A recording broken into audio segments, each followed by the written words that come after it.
tout d'abord du côté de l'extrême droite et vraiment de la partie la plus dure et la plus radicale. Euh, il y a toujours eu une petite tendance et des résurgences de ces mouvements. On pense aux incendies de foyers de Turcs après la chute du mur. Il y avait eu les républicaneurs qui existaient, mais qui faisaient jusqu'à présent de très petits scores. Et l'extrême droite avait plutôt été quelque part vampirisée par la frange la plus dure de la CSU qui tenait le discours. Ce qui s'est passé progressivement au tournant des années 2000, ce sont, comme je le disais précédemment, une forme de disparition des clivages gauche-droite où, encore une fois, à partir de 2005 jusqu'à aux dernières élections, on n'a pratiquement connu que les grandes coalitions. Et ça, au bout d'un moment, ça commence à peser sur l'électorat et on le voit après 2013, ça a été rappelé comment se crée l'AFD. L'AFD se crée d'abord dans la frange économique du FDP, de la CDU, qui ont une position relativement dure, ordolibérale, forte sur le programme économique, et un brin populiste, pour revenir là-dessus, sur les pays du Sud, le Club Med, comme on qualifiait la Grèce, l'Italie, Bildt était quand même très... enfin, la position de l'Allemagne pendant la crise de l'euro vis-à-vis des pays du Sud était assez dure. Mais ensuite, ils ont réussi à fédérer tous les déçus d'une droite qui ne s'y retrouvait plus dans ces grandes coalitions à répétition. Encore une fois, il faut se rappeler que, et ça a été dit tout à l'heure, aujourd'hui, comment Merz a été élu, mais Merkel, lorsqu'on regarde les votes très concrets au Parlement sur la zone euro, la CDU, une partie de la CDU vote contre le paquet sur l'euro et la grande coalition a suffisamment de majorité et peut être élue avec les voix complètes du SPD et une partie de la CDU, mais il y a déjà de la dissidence du côté de la CDU sur le programme économique. Merkel met la fin au service militaire, sort du nucléaire, et on est à discuter à une coalition vert-noir. Est-ce que les Verts peuvent gouverner avec la CDU? Ce qui, pour une partie de la CDU est absolument impensable. Comment gouverner avec ces hippies de Grünen? Et du coup, il y a ici une forme de ralliement à droite. Et effectivement, il ne faut pas se focaliser, comme on fait parfois trop facilement, sur le vote AfD à l'Est, qui est vrai, mais quand on arrive à 24% de l'ensemble de la Bundesrepublik, c'est qu'il faut aussi que les États de l'Ouest, et c'est eux qui apportent le plus de voix, puisque c'est là où il y a le plus d'électeurs, à l'AfD. Ça ne veut pas dire que en proportion, Länder par Länder, l'AfD est plus forte en proportion, en pourcentage dans les Länder de l'Est, mais en voix, elle est beaucoup plus forte à l'Ouest. C'est donc qu'il y a aussi un ralliement autour de l'AfD pour plusieurs raisons. Effectivement, les questions d'infrastructure, de services publics, qui traditionnellement étaient plutôt tenues par la gauche, mais là, en fait, on a une politique libérale depuis Schröder qui fait que ceux qui votaient à gauche ne s'y retrouvent plus. Il y a la question migratoire, évidemment. Il y a la question de la guerre en Ukraine et de la position vis-à-vis de la Russie. Enfin, il y a plusieurs éléments qui expliquent que ça marche aussi bien lorsque finalement, pourquoi ne pas voter pour un parti qui a des vraies idées, entre guillemets, c'est pas moi qui le dis, mais ce serait plutôt du côté de l'électorat, plutôt que de voter pour le SPD alors qu'en fait on va gouverner avec la CDU ou avec les Grünen, on va se retrouver avec la CDU, avec la CDU, mais on va se retrouver avec le SPD. Et on voit ce qui se passe aujourd'hui. Le fait que Merz, et c'est assez inédit dans la République fédérale, n'arrive pas à passer au premier tour et qu'il lui manque des voix, c'est assez inédit et on voit qu'une partie de la CDU ne serait pas totalement opposée, finalement, ça a déjà été dit tout à l'heure, à pourquoi pas gouverner avec l'AfD. Et là, il y a un vrai changement pour le coup politique. Mhm. Et vous voulez continuer sur la lancée? Oui, sur les succès de l'extrême droite radicale, et sur le terme populisme aussi, je veux revenir là-dessus. C'est très drôle parce que tout le monde dit toujours que ce terme-là est vague, mais quand on regarde la littérature politologique, en fait, tout le monde s'entend pour dire que c'est une opposition entre les élites. Et c'est un faux dilemme de dire qu'on doit choisir entre extrême droite et populisme parce que la plupart des gens dans cette littérature-là disent que le populisme est une composante de l'extrême droite ou de la droite radicale contemporaine. Personne ne dit qu'il faut changer le terme. Alors, c'est quoi les trois composantes qui sont dans la littérature mainstream de qu'est-ce que c'est que la droite radicale? On a le populisme, et on a le nativisme et l'autoritarisme. Et dans le populisme, il y a vraiment la question du rejet des élites qui est extrêmement importante, et ça, c'est une variable commune à travers les cas. Et au Canada, aux États-Unis, France, c'est très clair. Et ce que la COVID a fait, c'est qu'elle a réussi, ben, c'est pas la COVID, c'était pas son intention, mais la COVID a coalisé des gens qui étaient anti-immigration avec des gens qui étaient anti-vax, par exemple. Donc, on avait même ici au Parc Jarry, on avait des pasteurs noirs qui étaient sur les mêmes tribunes que des gens d'extrême droite pendant la COVID. Ça, c'était vraiment très contre-intuitif, mais si on observe sous l'angle du rejet des élites, c'est important. Et donc, quand on sonde ces gens, la population, euh, un des indicateurs extrêmement importants, c'est est-ce que vous pensez que les gens dans les médias ou les politiciens parlent pour les gens comme vous? Et ça, quand la réponse est non, là, on a une corrélation très forte avec un vote populiste. Ensuite, la question du nativisme. Et ça, c'est vraiment extrêmement important aussi. Je pense que là-dessus, euh, et là, personnellement, je vais à l'encontre de mes positions traditionnelles là-dessus, mais euh, la question de l'immigration, le centre et la gauche va devoir en parler davantage. Et qu'est-ce que je veux dire là-dessus? Regardez ce qui se passe aux États-Unis aujourd'hui. Les indicateurs d'appui aux politiques de Trump sont en descente surtout. Et au niveau économique, c'est le plus important, le déclin est le plus clair. La seule chose sur laquelle il reste au-dessus de 50%, c'est ses politiques en matière migratoire. Ça, ça nous dit quelque chose. Alors, on peut continuer à faire comme si de rien n'était, mais je pense que ça, c'est quelque chose qu'il va falloir aborder. Maintenant, est-ce que la dénazification a fonctionné ou non? C'est une bonne question. Euh, et je pense qu'il faut faire attention ici à quelque chose, et ce que l'élection américaine nous a appris aussi, c'est que on ne gagne pas nécessairement contre la droite radicale en leur faisant la lecture ou les leçons de morale sur la démocratie. OK? Si on leur dit la démocratie est en péril, l'État de droit, les gens ne se rendent pas voter pour sauver la démocratie. Mais oui, nous, des sociodémocrates bien élevés, mais en général, l'inflation, le pouvoir d'achat, etc., sont des variables beaucoup plus importantes. Et donc, ça, c'est vraiment des choses sur lesquelles il va falloir faire attention.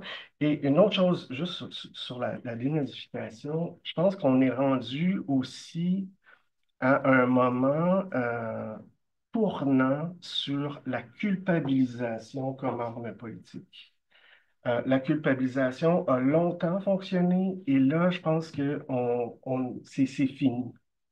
Et les gens en ont ras-le-bol. Ok? Quand Steve Bannon a dit, ils vont vous traiter de raciste, but wear it as a badge of honor. Tu sais, euh, portez-le avec fierté, l'accusation de racisme. Et ça, c'est que là, ils sont capables de tourner cette accusation-là contre justement les élites libérales qui leur font la leçon.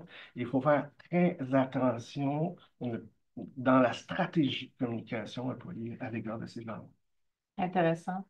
Et on reviendra aussi, puis je vous poser la question à tous les deux, parce qu'on n'a pas parlé jusqu'à maintenant de la situation économique en Allemagne et jusqu'à quel point ça a un lien avec la montée de l'AfD. Lequel de vous deux aimerait poursuivre sur la lancée de l'origine du mouvement? Moi, Vous êtes je très peux. intéressé, Oui. allez-y. Je dirais, comme j'ai déjà dit en avance, donc la situation économique les deux dernières années était très faible. On a ouais, un baissement de l'économie allemande.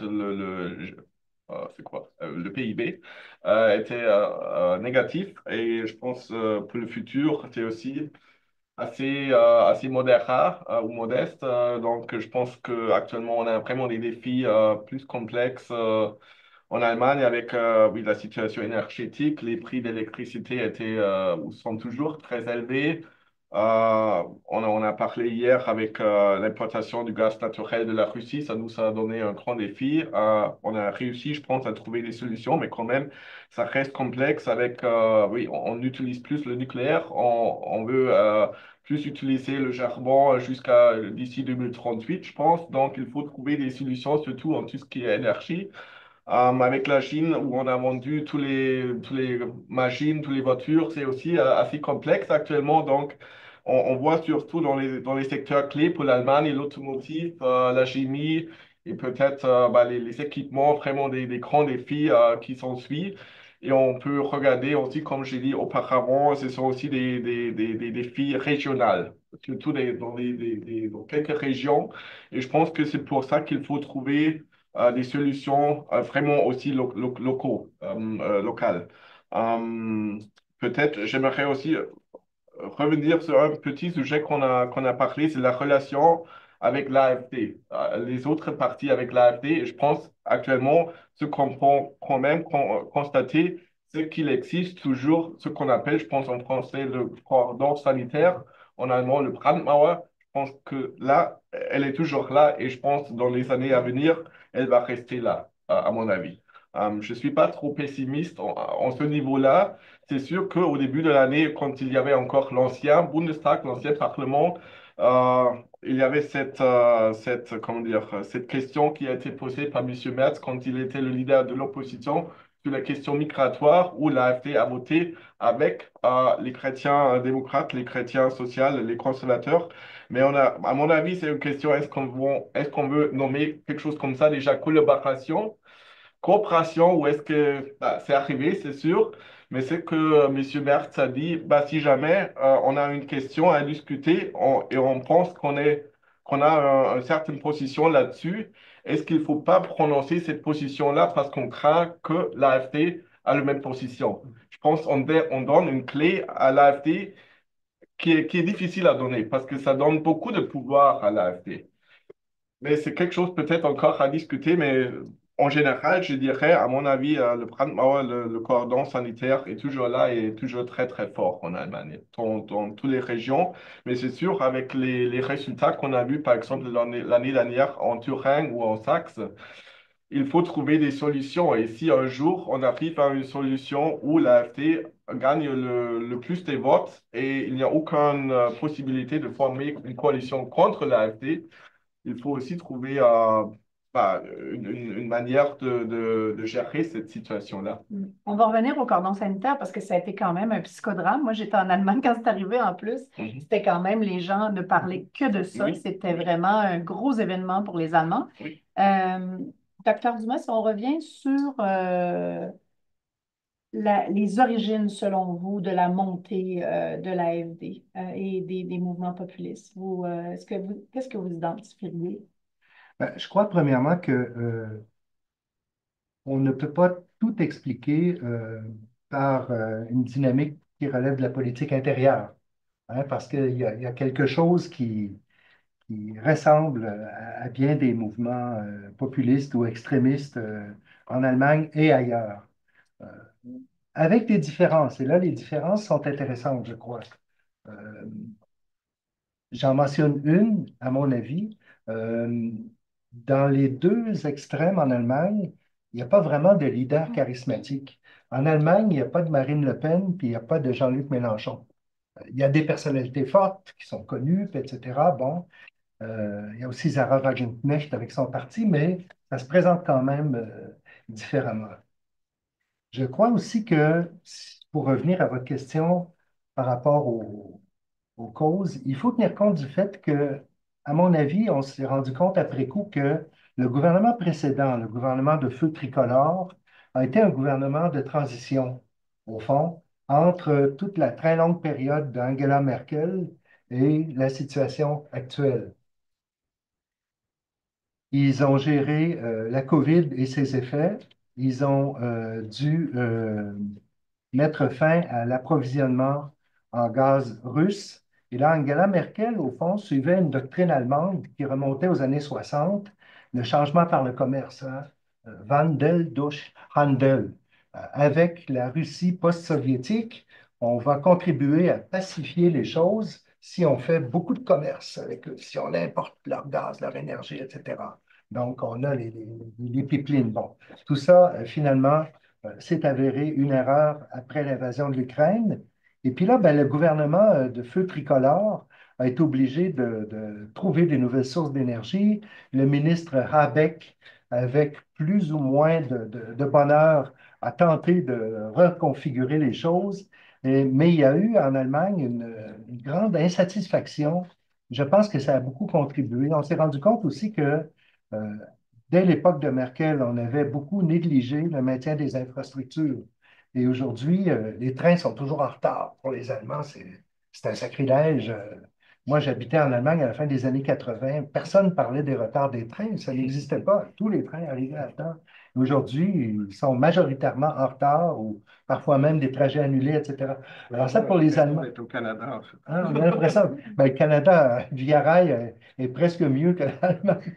Alors, donc, ça fait partie, je pense, si on regarde les choses à long terme, le fait que le gouvernement précédent a été une transition après l'ère Merkel. Puis l'ère Merkel aussi, ben, il y a eu le phénomène migratoire, l'accueil d'1 million de migrants, etc., qui a eu entre autres des effets négatifs. Par la suite, les attentats, etc. Donc, les Allemands, je pense, se sont dit que ils avaient été mal gouvernés pendant très longtemps. Madame Merkel avait beaucoup de succès, mais après coup, on porte un regard un peu plus négatif, je pense, sur ces années, sur ces mandats et sur le gouvernement de transition qui est venu après coup. Donc, M. Merz se retrouve maintenant avec la lourde tâche de régler des problèmes rapidement après avoir suspendu le frein à l'endettement pour un fonds spécial de 500 milliards d'euros, bon, sur 10 ans, mais c'est quand même cette somme-là,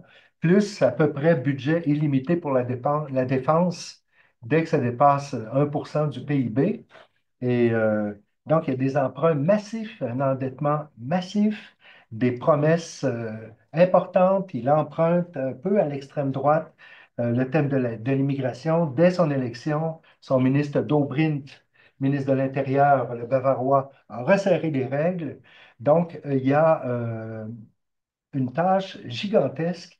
Et s'il fallait que le gouvernement de Friedrich Merz ne réussissent pas à remplir au moins l'essentiel de ses promesses, d'après moi, les conséquences sont un peu imprévisibles. Je terminerai sur le fait que je crois que c'était le soir même de l'élection, Alice Weidel, la chef de l'extrême droite, aurait bien voulu former un gouvernement de coalition avec les conservateurs, sachant que ça n'arrivera pas. Elle a quand même dit à la télévision, Monsieur Merz, je vous tends la main pour former un gouvernement de coalition. Si vous refusez que vous allez gouverner avec les sociaux-démocrates, vous ne réussirez pas à contrôler l'immigration.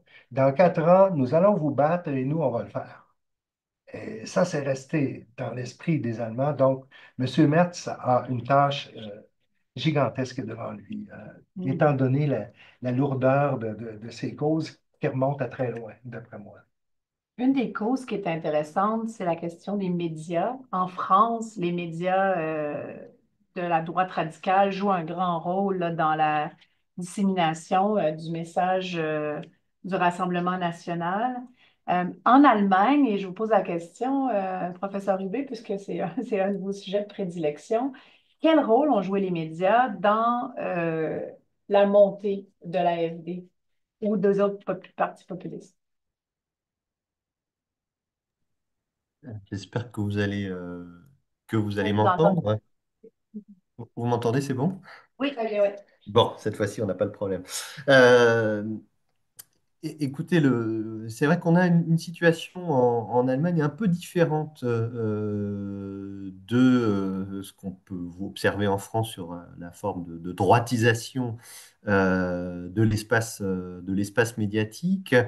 En revanche, on a en Allemagne ce qu'en France on appellerait une fachosphère, tout un ensemble de médias en ligne qui en partie se créent aussi autour des mouvements complotistes au moment ou anti-vax au moment du Covid.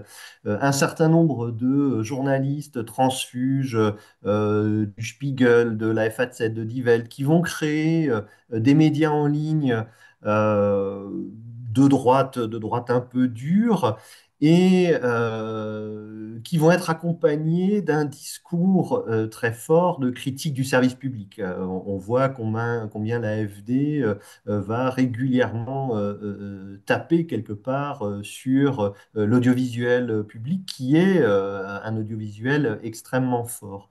Et là, on a quelque chose qui échappe un petit peu au schéma d'analyse traditionnel et pour lequel les enquêtes ne sont pas encore menées. C'est-à-dire qu'on, là, avec un groupe de chercheurs franco-allemands, on est en train d'essayer de monter un protocole d'enquête qui nous permettrait de voir comment ce débat médiatique est organisé. Mais ce qui est certain, c'est qu'il y a une vraie différence avec la France ou d'autres pays.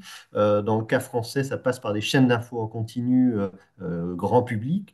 Ces chaînes d'information en continu n'existent pas en Allemagne, en tout cas, elles n'ont pas du tout la même force. Ça existe du côté d'une sphère médiatique en ligne très forte, beaucoup plus éclatée et sans doute aussi beaucoup moins uniformisée.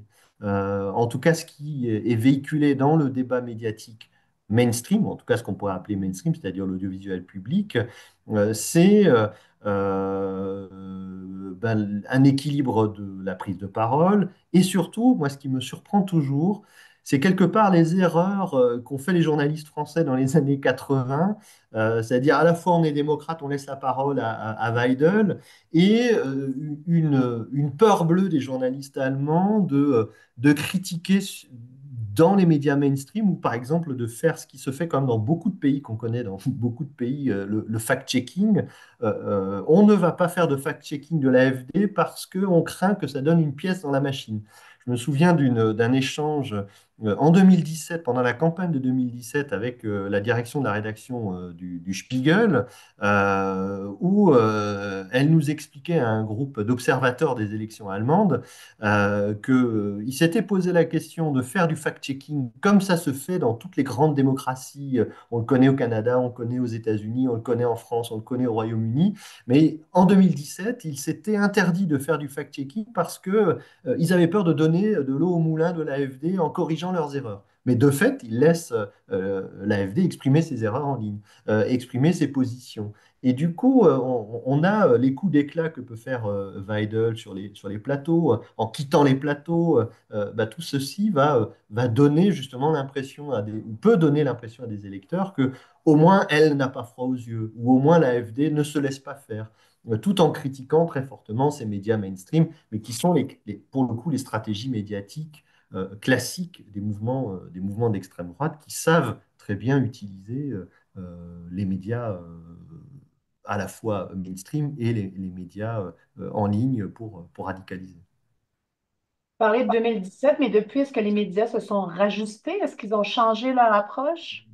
Non, mais en fait, justement, ils le font, mais avec beaucoup de prudence et beaucoup d'inquiétude, quoi. C'est-à-dire que c'est quand même très, très surprenant de voir qu'il n'y a pas une pratique, quelque part, beaucoup plus d'un journalisme affirmé qui viendrait corriger systématiquement les erreurs de l'AfD, faire du fact-checking de manière assez forte et assez classique. Mais on tombe ici sur, ou on bute ici sur ce jeu d'équilibre régulier des médias allemands qui, lorsqu'on compare la production du journalisme politique allemand par rapport aux autres démocraties, on a quelque chose qui ressemble à une forme d'équilibre beaucoup plus forte. On regarde relativement peu dans les coulisses. On a relativement peu de journalisme d'investigation sur les pratiques politiques. Je dis relativement à d'autres pays, même les voisins, les voisins directs. Et donc ça peut contribuer aussi à cette idée que justement les journaux sont partie du système. Lors de la Covid, l'enquête qu'on avait pu mener auprès du groupe de recherche journalistique Role Performance, on avait vu que l'Allemagne se démarquait par un rôle beaucoup plus, les journalistes allemands se démarquaient par un rôle beaucoup plus interventionniste, en disant allez vous faire vacciner beaucoup plus et beaucoup plus fortement, beaucoup plus engagé que dans d'autres démocraties. Et en relation avec ces groupes qui étaient mobilisés, ces groupes anti-vax, bah, ça a créé ces deux chemins un peu oppositionnels entre ceux qui s'opposent au mainstream et ces médias ou les élites en général qui apparaissent comme étant le mainstream, que ici la stratégie populiste, puisque si on veut l'appeler en termes de stratégie populiste, serait de critiquer, de mettre toutes les élites dans le même paquet. Lorenzo, vous voulez rajouter quelque chose sur les Oui, médias? oui, merci. Donc, oui, je suis d'accord. On a parlé du populisme, le mot, et comme on l'avait fait la description, c'est le peuple versus les élites.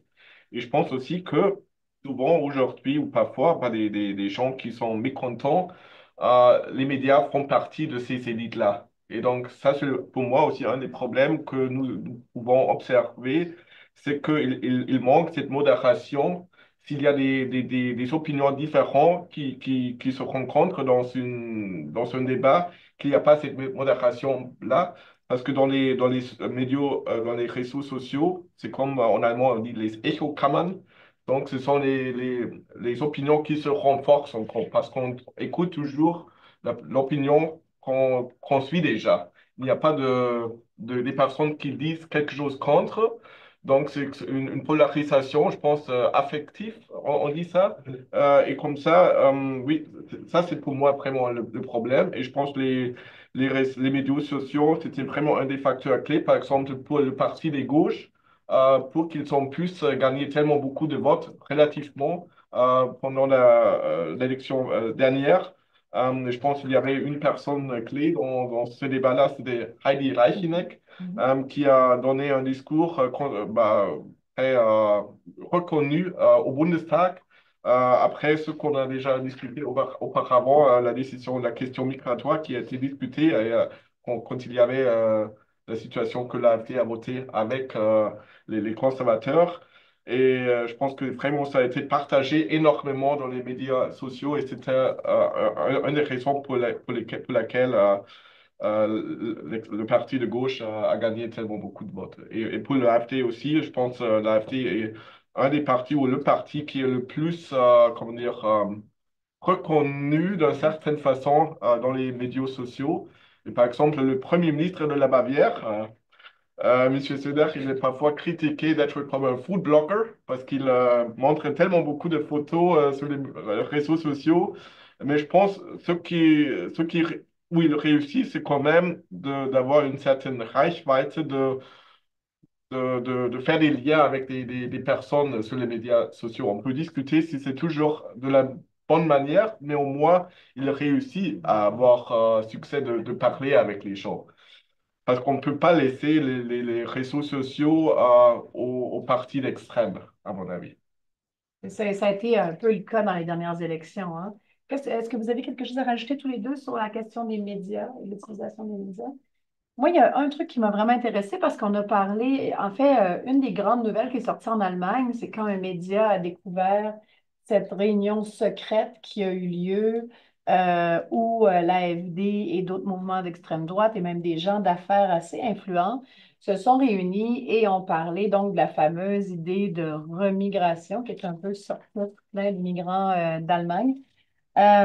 C'est une grosse nouvelle, mais ça n'a pas empêché justement l'AFD de monter en flèche alors qu'on avait l'impression que ce serait impossible de sortir une plus grande nouvelle que ça et de montrer en fait le côté complotiste de la chose. Comment vous comprenez cet événement-là et l'impact que ça a eu justement, qui a été plutôt favorable à l'AFD qu'à son détriment? À moins que je me trompe, peut-être qu'ils auraient fait 50% si cette nouvelle-là n'était pas sortie, mais je me demande en fait jusqu'à quel point ça a joué un rôle dans l'élection qu'on a vue récemment à partir de là. Oui, Monsieur Hubé? Oui, en fait, c'est effectivement assez surprenant, mais c'est que l'événement réunion de ligue fasciste est passé au second plan de la proposition.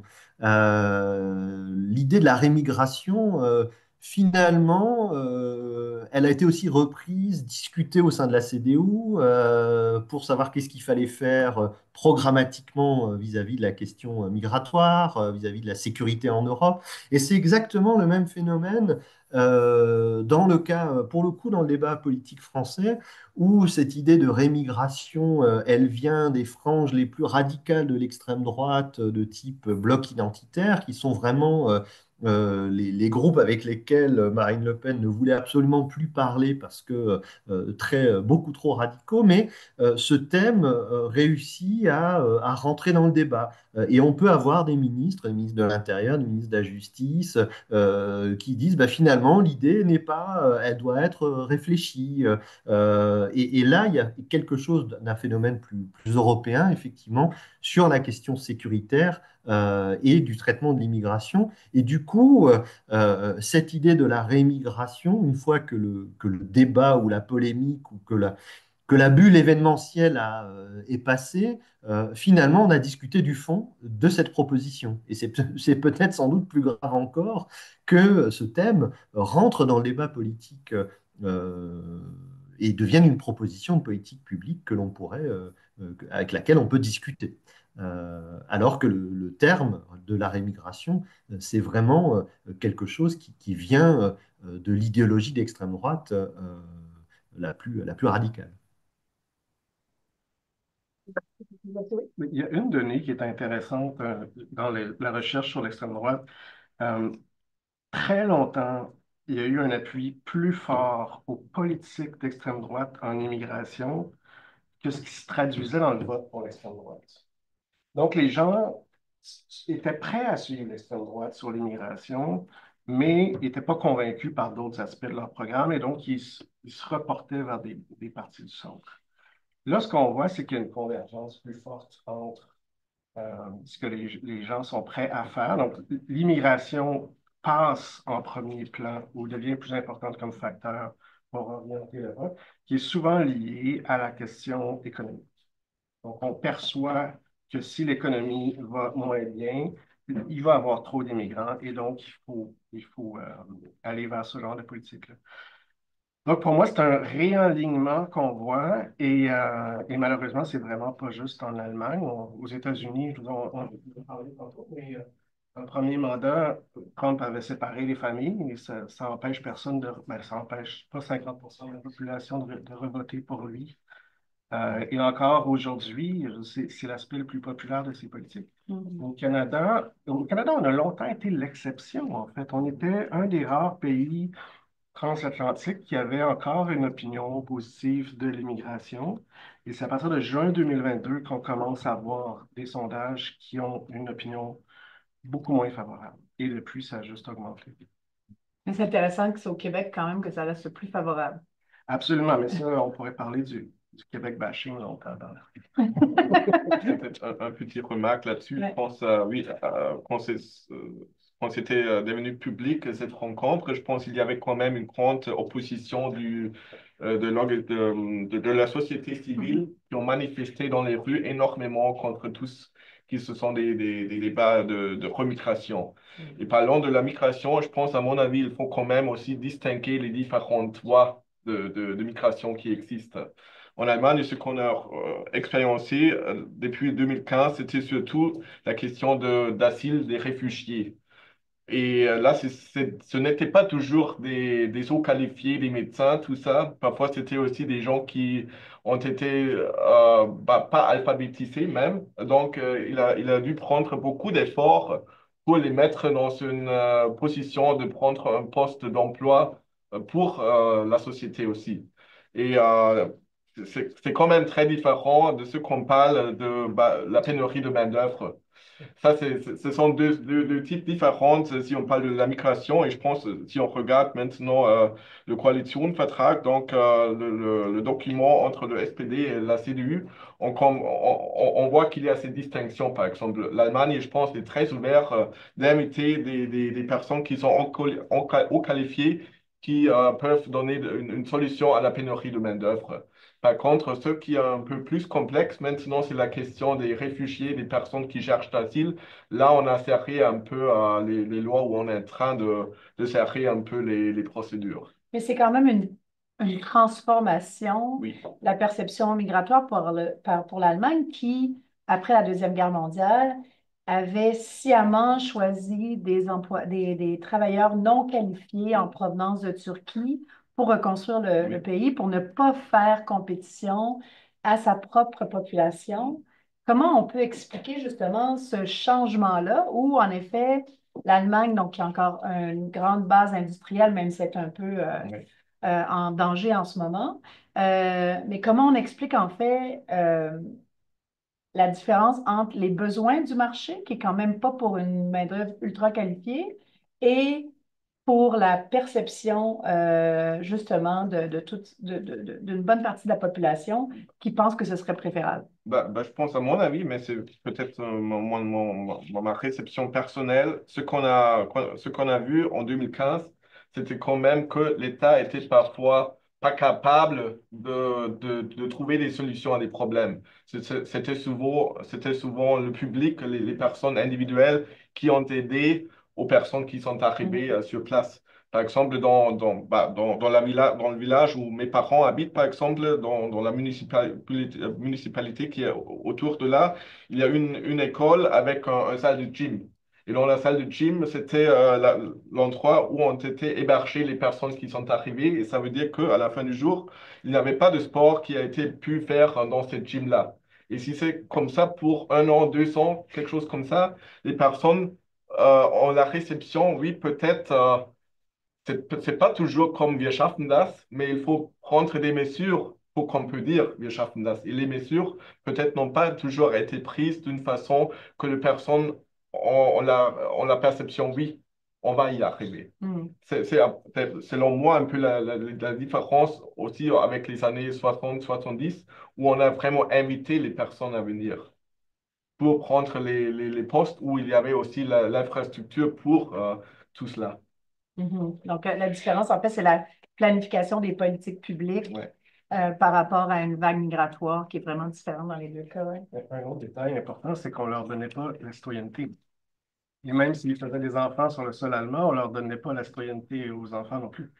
Donc, Mais maintenant, ils l'ont. maintenant, ils l'ont, c'est Ça ça. fait long. Depuis la coalition SPD Vert, mais ça fait une grosse différence. Oui. Mhm. Pardon, même si on parle par exemple des Turcs, je dirais, même avant 2015, à mon avis, on ne peut pas dire que l'intégration a toujours bien fonctionné en Allemagne, surtout avec les Turcs. Si on regarde un peu les résultats des élections en Allemagne, parmi les Turcs, je pense que c'est quand même aussi différent avec les résultats des élections en Turquie eux-mêmes. Il y a beaucoup de soutien, par exemple, en Allemagne, parmi les Turcs pour M. Erdogan. Et ça, je trouve aussi très intéressant de voir. Mhm. Euh, Est-ce que vous voudriez rajouter quelque chose, professeur Dumont? Oui, je reviens à la position du nouveau chancelier Merz, qui doit composer avec le fait que l'extrême droite, l'AfD, joue toujours un jeu très subtil pour se positionner à l'extrême droite et montrer en même temps qu'elle respecte la Constitution allemande, donc qu'elle ne devrait pas être interdite et que même on devrait peut-être abandonner le Brandmauer, le cordon sanitaire ou le mur pare-feu. Donc, il y a toujours un jeu très subtil de la part de l'extrême droite pour se montrer fréquentable. C'est peut-être un peu la même stratégie que Marine Le Pen en France, au fond, hein. Nous sommes fréquentables, nous avons cessé d'être vraiment extrémistes. Et bon, mais en même temps, M. Merz est obligé de récupérer certains de leurs thèmes. Et puis là, je rejoins ce que Daniel et Frédéric Guillaume disaient. Peut-être que les partis du centre ont sous-estimé certains problèmes réels qui étaient reliés à l'immigration et dont ils devraient parler sans adopter les solutions proposées par l'extrême droite. Et dernière remarque, dans ce cadre-là, on voit que déjà depuis la semaine où M. Merz a été élu, on voit que ça ne sera pas toujours facile parce que il s'est rendu en Pologne et le premier ministre Tusk lui a dit devant tout le monde qu'il n'était pas d'accord avec le fait de resserrer les règles sur l'immigration comme il voulait le faire. Et c'est ensuite l'Union européenne et même Ursula von der Leyen, la présidente, qui est elle-même une politicienne allemande provenant du Parti conservateur, euh, a émis des doutes quant au fait que les nouvelles mesures adoptées par le gouvernement conservateur allemand sur l'immigration seraient peut-être incompatibles avec le droit européen. Ça n'est pas clair. Moi, je ne suis pas juriste. Je n'ai pas vraiment d'opinion là-dessus, mais en tout cas, ce qui est certain, c'est que le débat est lancé et que ça ne semble pas être une question simple. Donc, ça fait partie des problèmes importants qui devront être réglés. En immigration, c'est clair, en fait, que la montée de la l'AfD a tassé, en fait, tout l'échiquier allemand vers la droite sur l'immigration. Justement, une des questions qui serait intéressante, est-ce qu'il y a d'autres domaines dans lesquels on a vu que la montée de la l'AfD a modifié le paysage politique allemand ou les politiques publiques elles-mêmes? Donc, même sans avoir vraiment une influence sur le vote ou quoi que ce soit, que leur présence sur l'échiquier a métamorphosé certains domaines. Il y en a un de... Bah, je dirais donc il y a un sujet où il y a des similarités entre l'AfD et le BSV, le parti de Madame Wagenknecht, c'est la politique extérieure, surtout envers ou à l'égard de la Russie. Euh, mais je pense que, bah, à mon avis, cela n'a pas vraiment changé la politique du centre. Donc, si vous voyez actuellement, M. Merz, le chancelier, est directement allé à la France et en Pologne, et après, avec ses collègues des autres pays majeurs de l'Europe, ensemble, aller en Ukraine pour montrer le soutien on veut donner à la Russie, bien qu'il y a en Allemagne, si on regarde les résultats ensemble, les résultats communs dans les sélections des BSV, le Link, la gauche aussi, et un peu dans ce camp-là, et l'AfD qui sont plus ouverts vers la Russie, je pense c'était peut-être difficile pour M. Scholz de dire oui, on est très fort vers la Russie à cause de la situation interne en Allemagne, et surtout en Allemagne de l'Est. Mais je pense en général, il n'y a pas de grands changements, comme par exemple avec la question de migratoire, où on peut vers un peu un détournement de la politique de Mme Merkel actuellement. Et je pense en tout ce qui est la situation de la politique étrangère, là, je dirais, on ne peut pas encore voir quelque chose qui a changé vraiment. Il y a d'autres domaines qui ont été influencés par la l'AfD? Je me demande si en matière de politique de sécurité intérieure, les interventions de la police ne sont pas plus visibles aujourd'hui. Je pense à certaines mosquées qui ont été vidées l'été dernier, où il y avait vraiment une visibilité, des interventions, des imams renvoyés. Oui, mais là, je dirais que ça existe depuis toujours que les endroits de religion sans supervision. Je me souviens que moi, j'étais enfant à l'école et on est allé visiter une synagogue. Il y avait déjà la police qui a surveillé la synagogue. Donc ça existe déjà depuis toujours, à mon avis, ou depuis longtemps. Peut-être ça a augmenté maintenant aussi avec les mosques, ça se peut. Mais en général, je dirais, tout ce qui est sécurité intérieure, oui, peut-être ce qu'on peut voir un peu plus, c'est après les attaques qui ont eu lieu, que les endroits publics comme les gares, là, on peut observer un peu plus de police aujourd'hui à cause, certainement avec les endroits comme les marchés de Noël où on a installé des barreaux de béton, tout ça, pour éviter qu'il y a des voitures qui peuvent entrer dans le marché. Donc ça, on peut observer. Oui, ça, c'est vrai. Ouais, ça, quand même, changé beaucoup, à mon avis, si on compare ça avec il y a 20 ans. Mhm. Et ça, je suis pas certain que ce soit un effet AFD, c'est-à-dire que c'est un mouvement Oui. sécuritaire ou une réponse sécuritaire à un ensemble de problèmes liés aux attentats que l'Allemagne a connus de manière un peu décalée par rapport à d'autres pays. Mais là, c'est la réponse sécuritaire générale. Non, le paradoxe, c'est pas la proposition de l'AFD, c'est que on a observé, on a beaucoup parlé là des infrastructures. Et qu'effectivement, une des raisons de l'émergence de l'AFD, ça a déjà été dit, ça a été aussi cette position assez dure de Merkel sur le Schwarze Null, qui finalement a créé une situation politique complexe, puisqu'on ne pouvait on pouvait plus investir.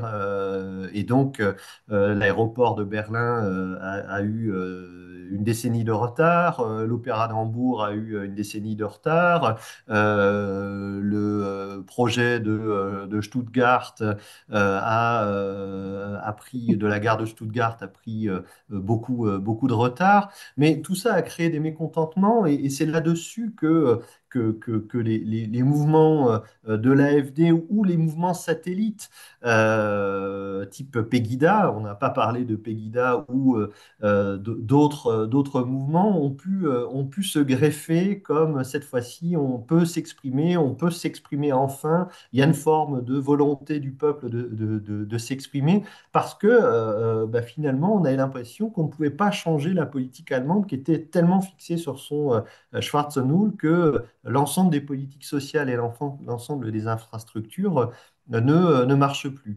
Et paradoxalement, l'AfD 2013 était encore plus sur la position Schwarzenegger, puisqu'il il fallait pas dépenser pour sauver l'euro et ces fainéants du Sud.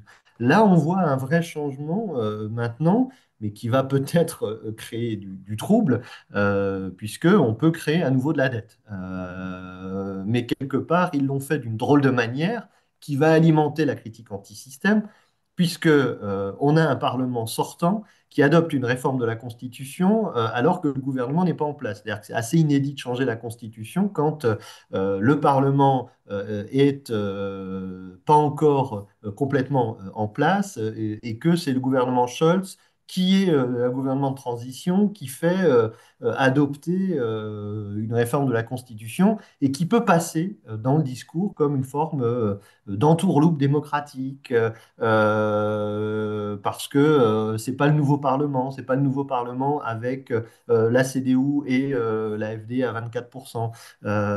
Et donc, ce qui pouvait être attendu comme enfin on va faire une politique keynésienne, pour le dire autrement, c'est fait comme une forme d'entourloupe en passant entre deux gouvernements. Et ça, c'est quelque chose qui remonte très fortement aussi dans les discours, dans l'analyse et sur lequel, alors, je lis absolument pas dans les boules de cristal et encore moins dans le mar de café, mais ça peut être un élément sur lequel on va dire, regardez, les élites ne sont pas démocratiques, ne respectent pas le jeu, puisque ce serait comme gouverner avec le 49-3 en France.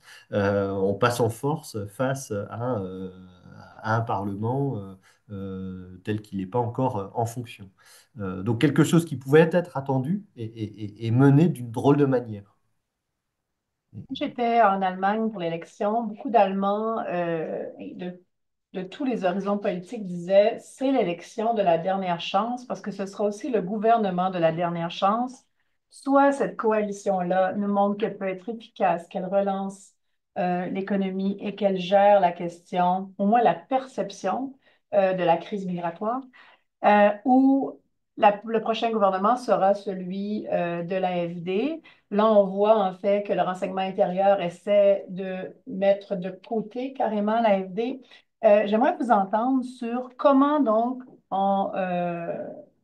jusqu'à maintenant, comment l'Allemagne se débrouille dans sa tentative, en fait, de freiner cette montée de l'extrême droite et comment on combine ça avec les demandes démocratiques. Donc, si jamais au prochain scrutin, l'AfD recevait la majorité des votes, dans quelle situation on se retrouverait? Donc, j'aimerais vous entendre là-dessus. Est-ce que l'Allemagne est sur le bon chemin en essayant de disqualifier le parti ou est-ce qu'au contraire, on va créer une espèce de montée de bouclier?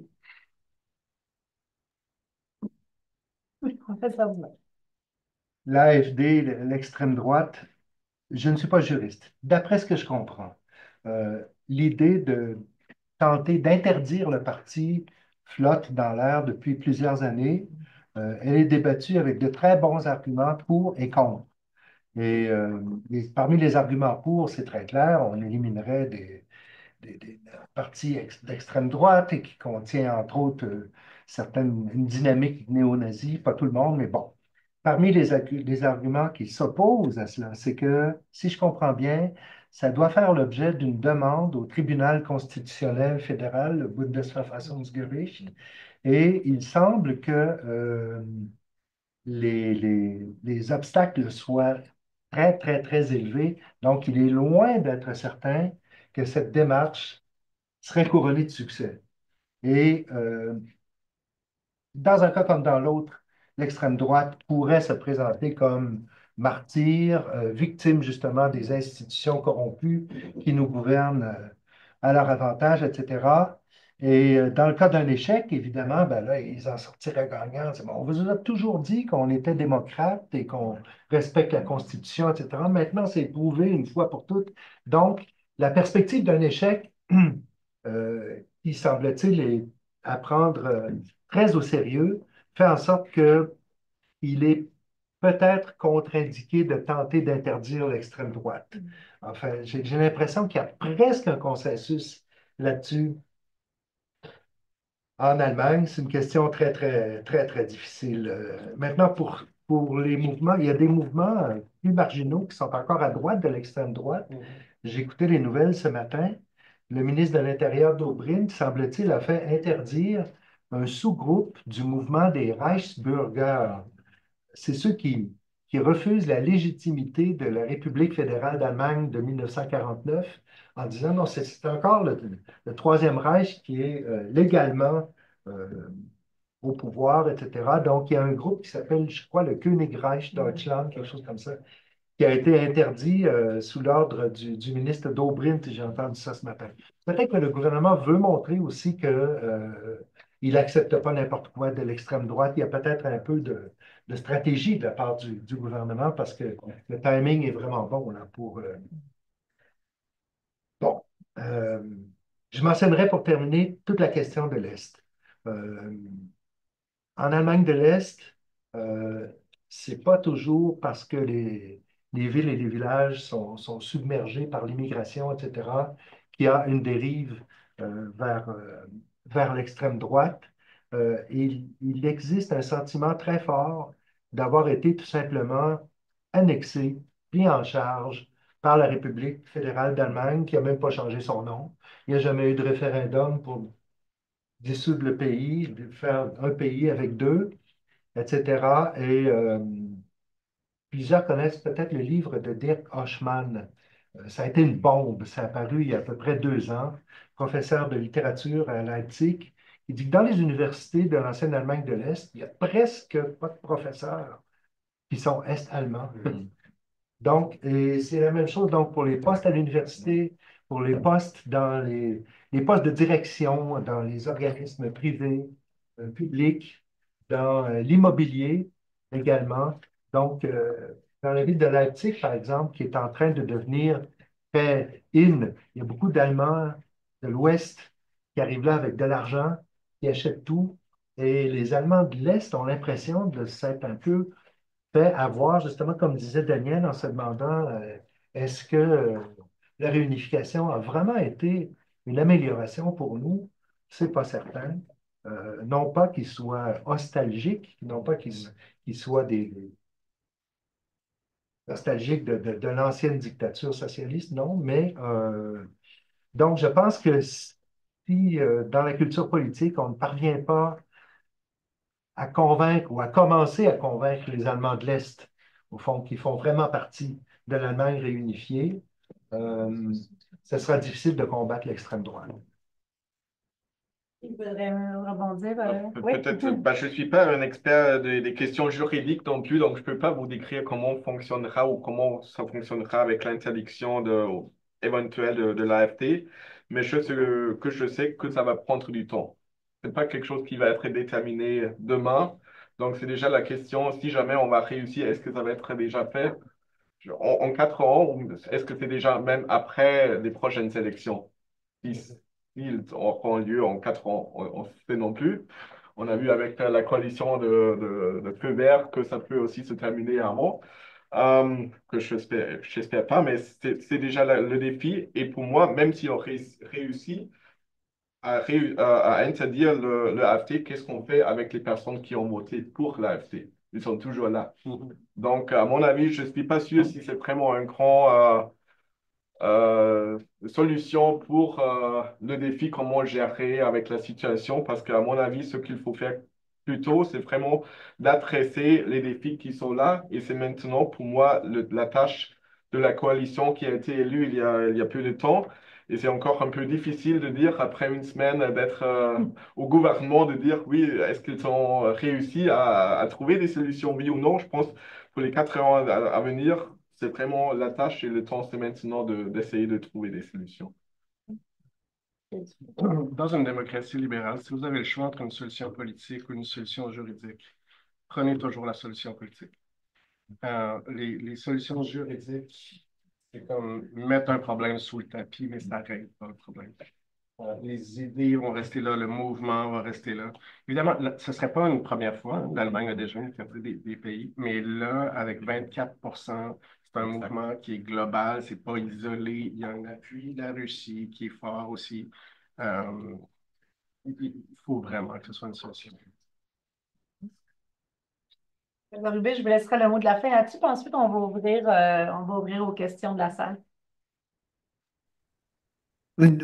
C'est effectivement une question politique et juridique, et je pense que vous vous rappeliez ce qu'on avait pu voir, cette réunion secrète, et c'est là-dessus que aussi juridiquement on peut accuser le parti, c'est-à-dire pour complotisme contre l'État.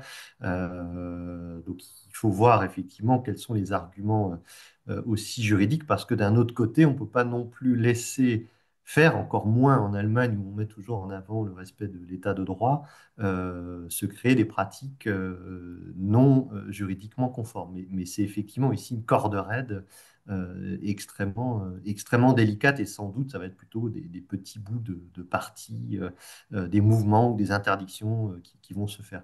J'avais juste aussi ajouté, puisqu'on on a plusieurs fois évoqué au prochain coup ils seront majoritaires. Euh, enfin, la marche est quand même très très haute, et je vous rappelle que depuis 49, il n'y a eu que en 49 qu'on a eu un parti qui a réussi à avoir plus 50% directement. Donc ça veut dire aussi que va se poser très vite, si c'est pas au niveau fédéral, c'est au moins au niveau des lenders, la question de la coalition. Des coalitions dans les lenders, et ça s'est déjà posé, et je pense que comme toujours en Allemagne, on va tester des coalitions locales, et possiblement des coalitions locales avec l'AfD, AfD-CDU, par exemple. Vu la situation, ça ne m'étonnerait pas qu'à un moment donné, ce ne soit pas une solution qui soit testée, envisagée au niveau local, tout en maintenant, comme c'est fait pour Die Linke, le cordon sanitaire au niveau fédéral. Et j'aimerais juste aussi rajouter un dernier point, si vous le permettez, c'est que on a beaucoup parlé là d'une forme de succès de Die Linke. En fait, il y a eu un creux lors de l'élection précédente. Le résultat de Die Linke de cette année, il est conforme au résultat des dernières élections, avec simplement le creux de 2021, où ils étaient à 5%, mais sinon, d'arriver autour de 8-10%, c'est ce qu'ils ont eu en 2017 et le score qu'ils ont fait en 2013, et voire même ils sont un tout petit peu en dessous du score de 2013 et de 2017. Donc on a ici plutôt un réalignement. Là, ce qu'on a expérimenté, c'est plutôt l'effondrement du cas Wagenknecht, qui jouait un jeu trouble sur Die Linke, parce que pour le coup, j'aime pas utiliser ce qualificatif. Elle avait pris un tournant rouge-brun très clair. Là, Die Linke redevient un parti de gauche radical, mais redevient un parti de gauche sans sa dimension rouge-brune que Wagenknecht a emporté avec elle. Ouais. Alors, avez-vous des questions pour nos panélistes? Bonjour, Chantal Lavallée, professeure au Collège militaire royal à Saint-Jean. Merci, c'était extrêmement intéressant, très riche. Donc, c'est pas tout à fait mon domaine, donc ma question est peut-être un peu naïve, mais je me posais historiquement, on a dit en Europe que les groupes populistes ou d'extrême droite, là, selon l'appellation, mais si on va vers les groupes d'extrême droite, qui me semble dans ma question plus à propos, pendant longtemps, on disait, ah, ils sont trop différents, ils peuvent pas vraiment s'entendre entre eux, ils arrivent toujours à finalement se prendre le bec sur un enjeu sur lequel ils diffèrent. Sauf que la tendance est vers la normalisation dans leur discours, puis ça fonctionne, on voit la réception là, du public. Puis dans les faits, on les accepte parce qu'on le voit les scores en Allemagne aussi, puis en France, la situation également. Donc jusqu'où maintenant, sans prévoir l'avenir, là, je suis d'accord avec monsieur, je ne vous demande pas de regarder dans la boule de cristal, mais cette tendance-là vers une normalisation généralisée peut maintenant favoriser une plus grande coalition entre les partis. Ça, c'est ma première question. Puis l'autre volet, c'est la Russie dans tout ça, parce que vous l'avez bien montré, ces mouvements-là se sont d'abord positionnés contre la crise, à la suite de la crise économique de 2008, donc le mouvement qui monte en 2013 sur la gestion de la crise de la zone euro, en plus la crise migratoire. On le sait, pour beaucoup de ces partis, ils sont soutenus financièrement par la Russie directement et indirectement, mais au-delà de ça, comment positionner ces partis vers la Russie dans le contexte de la guerre en Ukraine, surtout actuellement? Qui aimerait répondre? Peut-être pour la deuxième question, donc comme j'ai dit, en Allemagne et pour les partis d'extrême, de gauche et de droite, ils sont plus en faveur de la Russie, je dirais. Et ça, c'est un défi pour la politique en Allemagne et pour vraiment prendre une position forte pour l'Ukraine. Je pense qu'on le fait quand même, mais surtout en Allemagne et de l'Est, il y a un grand soutien, disons, ou un grand acceptance pour la position russe, disons, plutôt comme ça. Je ne connais pas trop la situation dans les autres pays européens où là, les partis d'extrême se positionnent, mais en Allemagne, je dirais que c'est comme ça. Ouais. La question est encore plus compliquée aujourd'hui que les Américains les poussent à l'extérieur. Fait qu'on avait des divisions, par exemple, avec Mélanie, qui était une atlantiste. Mélanie, elle était pour continuer la collaboration avec l'Amérique du Nord, et puis elle était anti-russe. Mais là, si on a Trump qui pousse les Européens en dehors ou qui menace le temps, et Vance, ça serait vraiment pas mieux. On dirait que l'agenda de Vance est encore plus cohérent que celui de Trump sur le rejet de l'Europe. Euh, il va y avoir un sérieux problème. Ouais.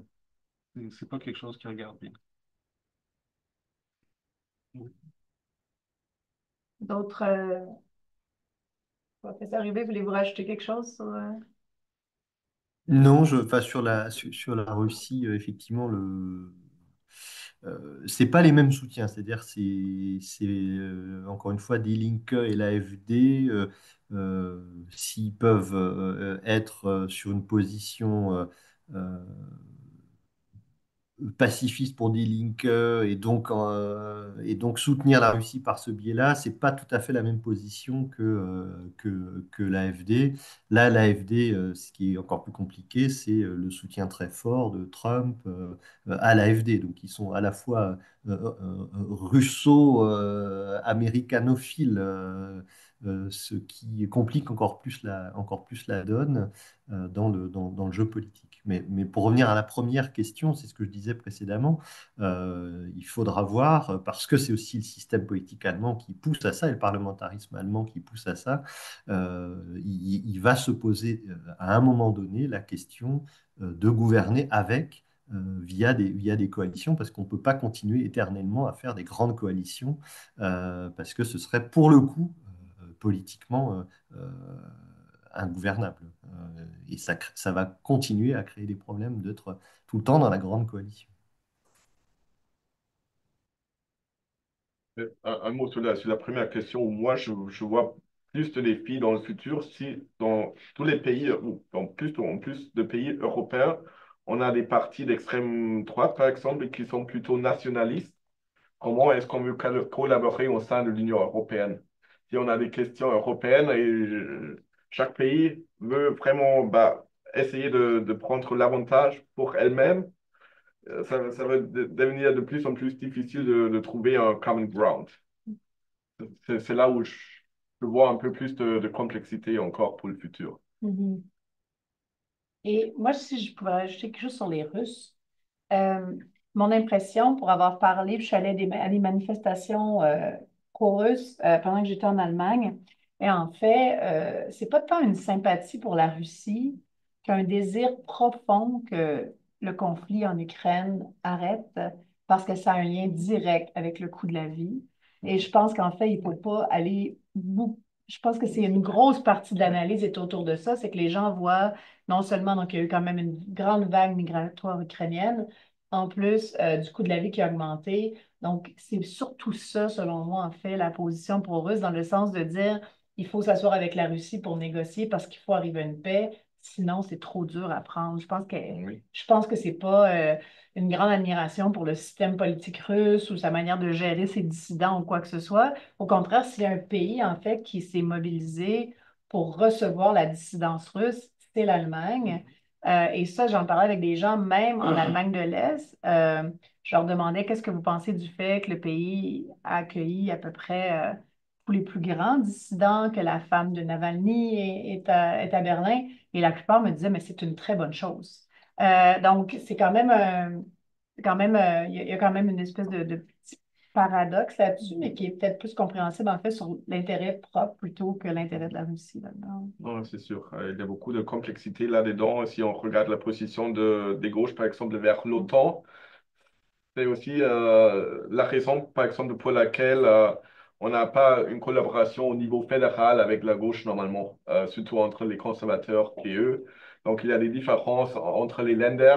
Donc, on a dit que oui, M. Bodo Ramelow, il était déjà le Premier ministre au Turing pour un peu de temps. Mais au niveau fédéral, je pense que ça va être toujours encore très complexe de faire une collaboration avec le Linke, le gauche, à cause des positions sur la politique extérieure de l'Allemagne. Il y a d'autres questions. Oui. Moi, c'est Benjamin Sauvé, je suis doctorat à l'Université McGill. Puis j'ai une question un peu, on a parlé du juridique et de la politique, surtout dans ce mouvement populiste extrémiste. Mais qu'est-ce qu'on pourrait dire des crises constitutionnelles un peu qui vont arriver ou qui sont déjà arrivées, comme aux États-Unis, qui sont complètement en crise constitutionnelle, de savoir est-ce que le président a le droit de faire tout ce qu'il a le droit de faire? Puis aussi de la démocratie ayant le droit inhérent de se détruire elle-même. Donc, si on vote des autocrates à plus que 50%, pourquoi est-ce qu'on ne serait pas en le droit de se détruire soi-même? Je sais que la Constitution allemande a une clause pour empêcher cela, mais pas toutes les constitutions ont ça. Puis si, même l'AfD serait peut-être capable de repenser cette Constitution aussi.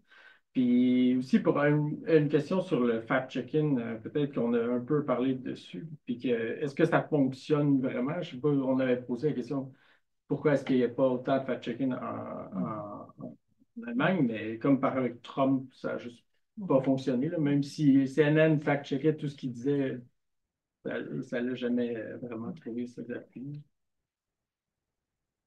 Qui aimerait répondre? Je crois que sur le fact-checking, ça m'était peut-être adressé. Alors, je ne sais pas si ça fonctionne, je ne dis pas ça. C'est plutôt je suis sociologue et je regarde comment fonctionne l'équilibre, c'est plutôt ce qu'on s'empêche de faire dans le débat démocratique. C'était surtout ça que je voulais dire. Et du coup, il n'y avait pas de critique de l'AfD sur le mode, ils disent des énormités. Et après, il faut faire attention de ne pas toujours comparer la situation nord-américaine, enfin, états-unienne, avec un pays comme l'Allemagne ou même la France. C'est-à-dire qu'aux États-Unis, il n'y a que deux partis. Et donc, effectivement, si Trump a certes gagné plus de voix dans toutes les franges de la société lors du coup de cette élection, mais on a un électorat démocrate de base qui n'est pas le même que l'électorat républicain. Ce qui se joue, c'est de gagner le 50 plus 1 au sein de deux camps.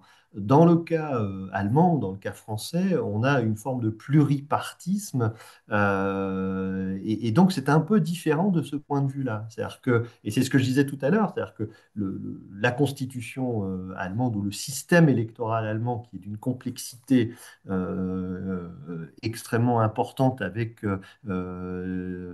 on a deux voix, une voix majoritaire et puis la proportionnelle. Donc on a un équilibre qui va pousser nécessairement à la coalition. Et ça, c'est quand même quelque chose qui est un peu mystérieux devant nous. C'est-à-dire qu'est-ce qui va se passer dans les reconfigurations, même s'ils gagnent 10%, ce qui serait énorme, et qu'ils arrivent premier parti. Ça va être là plutôt est-ce que le président ou va appeler l'AfD à composer le gouvernement parce qu'ils arrivent en tête avec 35% par exemple et la CDU serait à 28%. C'est là peut-être que se posera un vrai problème qui n'est pas un problème constitutionnel en soi. Il faut arriver quand même à 50% avant de pouvoir changer la moindre constitution. Donc, c'est- à l'avenir, c'est cette question-là qui va se poser politiquement à tous les échelles politiques, parce que même s'ils continuent de gagner, et peut-être qu'on va avoir une forme un peu étrange qu'on n'a pas encore expérimentée, qui commence à se faire, c'est que le Bundesrat, qui reflète les compositions des Länder, va être de plus en plus chamarré en couleurs. Et on va presque avoir une forme de cohabitation, où on peut avoir une forme de cohabitation entre une majorité au Bundesrat qui ne sera plus la même majorité qu'au Bundestag. Et là, on va avoir des défis constitutionnels, mais qui ne sont pas liés à modifier la Constitution ou l'État de droit, mais plutôt comment composer des majorités et comment faire passer des textes avec les deux chambres qui se ressemblent pas du tout. D'autres réponses sur le fact-checking,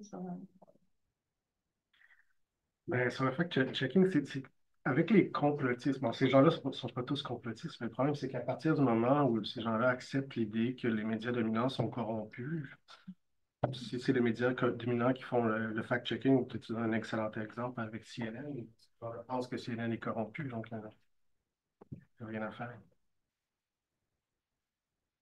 Oui.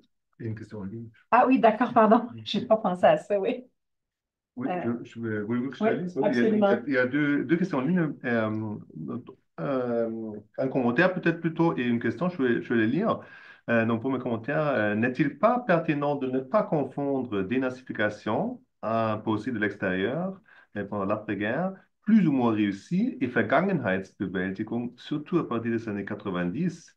Le travail des mémoires avec ses forces et ses faiblesses, donc parfois un manque de distinction entre culpabilité et responsabilité, mais quand même des résultats tangibles. Les deux n'ont pas ou trop peu été menés en RDA. Et la deuxième question, qui va dans une direction différente, les partis politiques traditionnels dans les démocraties libérales semblent avoir un problème de marketing vis-à-vis des partis populistes et ou d'extrême droite ou de gauche. Est-ce que les partis politiques traditionnels sont tout simplement dépassés dans leur approche de communication? Est-ce que les partis traditionnels devraient faire preuve de plus de courage pour tenter, entre guillemets, d'éclater les chambres d'écho qui sont propices au populisme et aux extrêmes? Avant de vous laisser répondre, est-ce qu'il y a une autre question aussi dans la salle? Parce que ça sera, sinon, les dernières questions, ça, on va arriver à... Oui. Euh, je m'appelle Andréane, je suis étudiante à la maîtrise en affaires publiques et internationales ici à l'Université de Montréal. Puis, mise en contexte de ma question, l'année passée, j'ai fait un échange étudiant à Berlin. J'ai étudié à la Humboldt, puis j'ai suivi plusieurs cours sur justement le mainstreaming des partis d'extrême droite ou juste les phénomènes, les mouvements d'extrême droite transnationaux notamment. Puis, j'avais aussi une question un peu similaire à la dernière qui a été posée par rapport au rôle des médias traditionnels aussi dans la normalisation, la légitimation des discours populistes et d'extrême droite. Et aussi ben, des partis politiques qui, au final, relaient, par exemple, des politiques similaires par rapport à l'immigration, qui, même s'ils sont un petit peu plus soft, si on veut, que l'AFD, par exemple, ben, au final, ça finit par normaliser ces discours-là anti-immigration. Oui, c'est ça, ben, peut-être expliquer un peu ces dynamiques-là, puis peut-être dire des stratégies qui pourraient être mises en place par les médias traditionnels d'une part et les partis plus de centre pour contrer cette montée en popularité-là des partis d'extrême droite. Alors, 3 questions sur la dénazification et la RDA. La deuxième sur le problème de marketing des partis traditionnels. Et troisièmement, sur la normalisation de l'AFD et peut-être des solutions au sein des médias, notamment, pour y faire face. Alors, tout un programme. Qui veut répondre à quoi? Je peux essayer de dire quelque chose, peut-être sur les premiers deux. Donc, j'ai pas grandi dans l'ex-RDA, donc pour moi, c'est un peu difficile à dire comment c'était dans l'éducation à l'école, tout ça, mais je pense, oui, j'assume qu'il y avait quand même des grandes différences dans l'approche, comment on a traité toute l'histoire de l'Allemagne, et disons à partir de 1900 quelque chose jusqu'à la chute du mur de Berlin ou après. Donc, oui, je pense qu'il y a une grande sensibilité dans la République fédérale dans l'Ouest à cette époque-là. Donc, quand moi, à l'école, on a grandi, on a appris vraiment beaucoup, on a traité beaucoup l'histoire des nazis, le Holocauste, tout ça. Donc, c'était vraiment quelque chose sur laquelle on a parlé énormément beaucoup de temps. Et je ne sais pas si c'était la même façon dans l'ex-RDA. Ça se peut que que c'était une différence qui peut expliquer peut-être éventuellement un peu les choses qui existent actuellement aussi encore en Allemagne et les différences entre dans le comportement ou dans la façon comment on vote. Sur le marketing, je pense qu'on revient sur la question des médias sociaux, des réseaux sociaux. Il faut mettre un sujet qui est très, très complexe dans un texte qui est très, très court. C'est très difficile pour les partis qui essayaient de trouver des solutions complexes aussi. Parce que la réalité, c'est plus complexe que le parti d'extrême fait allusion d'être. Donc, disons quelque chose contre, on peut dire oui, justement non, on ne veut pas. Et oui, là, on peut mettre le texte très, très court et expliquer oui, ce que vous avez fait, c'était une bêtise ou n'importe quoi. D'être contre sans dire on est pourquoi, on veut arriver où, ça c'est plus facile. Et donc, si on veut parler du marketing, c'est quoi le marketing alors? Euh, c'est difficile pour moi et je pense on ne peut pas échapper de la réalité à la fin du jour. Et même si ces partis-là auraient au pouvoir, on peut le voir, il y a des études là-dessus. Je pense que ce n'était pas pour le bien des pays qui ont voté des partis populistes au pouvoir. Donc, même si le marketing était bien, la réalité à la fin du jour n'était peut-être pas tellement bien non plus. Mm. J'aurais une remarque peut-être à propos des médias, pas à propos des médias sociaux, ça c'est tout un monde en soi. Je n'ai pas la solution, évidemment, au problème, mais simplement une remarque. Je pense que euh, les gens de l'Allemagne de l'Est aimeraient se savoir entendus, écoutés, compris et pas seulement placés dans la position où on leur donne des leçons de morale. Vous n'avez pas connu la démocratie depuis 1933 jusqu'en 1990. Il faut vous apprendre ce que c'est. Vous n'avez pas encore compris, au fond, comment on vit dans un système libre, et puis nous, ben, on va vous le montrer. Donc, il y a un sentiment très fort en Allemagne de l'Est de recevoir des leçons politiques ou des leçons morales sans que les grands médias de l'Ouest soient vraiment à l'écoute de leurs problèmes, de leur perception de la réalité qui est celle qu'elle est. Et à mon avis, sans que ça soit la solution complète, j'ai l'impression qu'une plus grande ouverture puis une plus grande sensibilité des médias contrôlés par l'Ouest pourrait contribuer. Je vais donner un exemple, le journal très important hebdomadaire Die Zeit, bon, qui est contrôlé à Hambourg, vient tout juste d'ouvrir un bureau en Allemagne de l'Est. Bon, dirigé par Cornelius Palmer, l'ancien journaliste qui était à Süddeutsche Zeitung. Bon, alors là, il va y avoir un bureau à l'Est, je crois qu'ils sont à Dresde, si je me rappelle bien, donc qui va vraiment être directement à l'écoute, euh, alors sans que ça soit la solution, la panacée, bien entendu, mais je pense que des initiatives comme celle-là peuvent vraiment contribuer à ce que les Allemands de l'Est ne se sentent pas toujours infantilisés. Un mot de la fin, vous deux? Monsieur Hubé, est-ce que... Non, bah, je crois que beaucoup de choses ont a été dit sur juste sur effectivement l'idée que en gros la RDA c'est que des personnes qui n'ont pas été suffisamment dénazifiées, ça viendrait renforcer cette idée de nous on a bien fait les choses à l'ouest et à l'est on a mal fait les choses. Il faut aussi voir que c'est peut-être, on pourrait renverser la vapeur. Dans un certain nombre de travaux, je pense notamment à ce que peut dire Alexandra Heuser sur enseigner Hitler lorsqu'elle a travaillé sur qu'un ouvrage qu'on avait publié il y a une dizaine d'années au Sierra, qu'elle avait travaillé auprès des adolescents. Il y a aussi chez les jeunes générations qui sont maintenant plus si jeunes, puisque l'ouvrage a 10 ans, une forme de ras-le-bol. C'est bon, le nazi, c'est des trucs, c'est passé, quoi, si je le dis un peu brutalement. Et donc, du coup, ce qu'on voit, c'est là-dessus que l'AfD peut jouer sur, mais la population civile allemande, elle a aussi, c'est les arguments qu'on entend de l'AfD, alors qu'ils sont, ils jouent toujours sur la corde, mais qu'on a depuis les années 80, depuis les Historiker Streik. La population allemande, elle a aussi souffert de la guerre, et donc pourquoi ce serait toujours nous qui devons payer pour des choses que maintenant même les grands-pères, nos grands-pères n'ont plus fait. Voilà, il y a aussi ce discours-là qu'on entend à l'Ouest qui peut expliquer, qui explique pourquoi l'AfD peut tenir des propos assez habiles. Jouant sur on n'est pas nazi, mais quand même, il y avait quand même des Allemands qui ont souffert entre 33 et 45, quoi. Voilà. Et puis sur le marketing, ce que je disais depuis le début, c'est-à-dire que c'est pas tant du marketing que du positionnement politique, c'est le fait qu'on a une gauche qui est plus de gauche et une droite qui est plus clairement de droite. Là, on a un basculement à droite. Ce qui manque, c'est aussi une affirmation politique des partis politiques et pas seulement de la grande coalition où les clivages sont illisibles.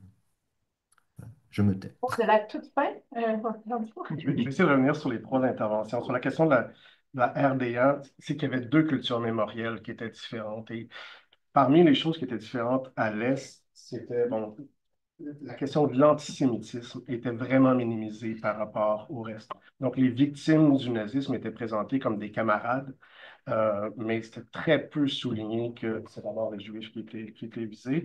Et ensuite, ils se percevaient comme des victimes de l'impérialisme capitaliste. Donc, c'est un autre mode d'explication de ce qui s'est passé.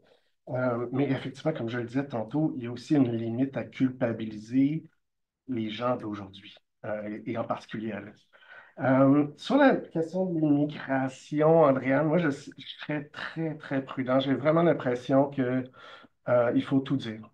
Avant, j'aurais pas eu ces positions-là, mais je pense que même si la censure de droite me fait plus peur, écoute, j'étais à UCLA, à Sussex et à l'UQAM, et de la censure de gauche, il y en a. Et je pense pas que c'est une bonne affaire. Je pense que c'est dangereux.